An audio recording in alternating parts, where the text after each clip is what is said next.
In our newly revamped contacts page, you can see that we've combined both contacts and the list function into one singular interface, making it so that you can import contacts immediately and manage your list for broadcast much more easily. On the left, you can see we've separated the contacts and list page based on the group, which is the previous contacts function, and list, which is the previous list function.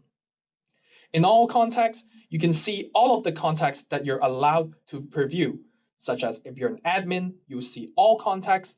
Team admins will see contacts that are only within their teams, and for staff, they will be only able to see their own contacts. There's also a new section if you've linked with Shopify, where you can see the Shopify contacts. In the list function, you can press any of the lists and scroll down and find the list that you've previously created. Or easily, you can press View All to search for a list using the search bar right here. You can also press the plus button right here on the main list to create your own new list to add your contacts in the list.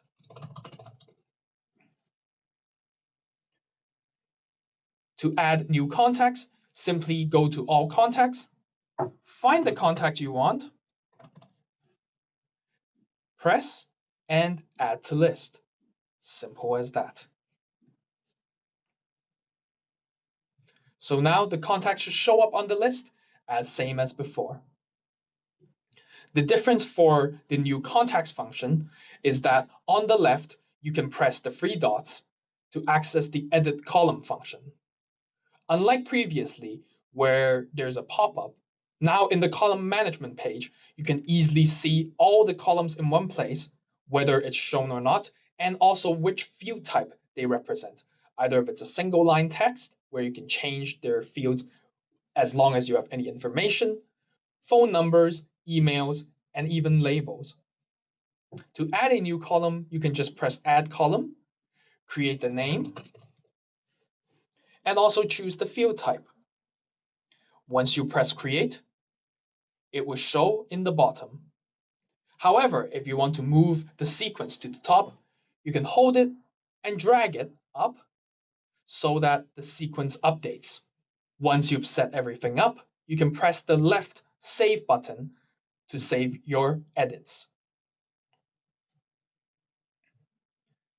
Lastly, one of the main functions is to import contacts. So by pressing the Import Contact button, you can go and begin your importing contact journey.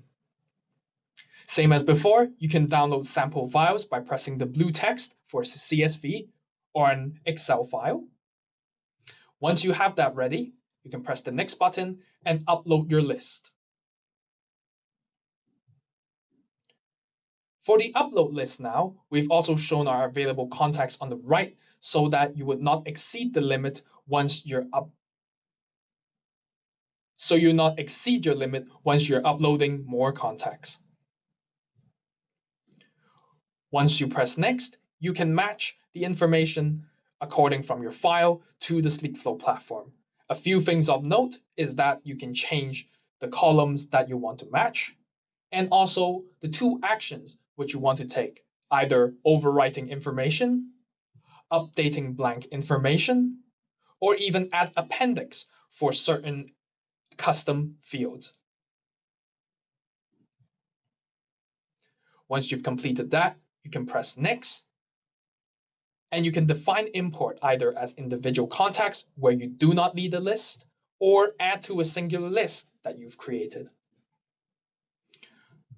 And you can also trigger the rules to run or not, and when you press Complete, the contacts will be imported. Please note that the import process has been revised so that previously you can import and export 500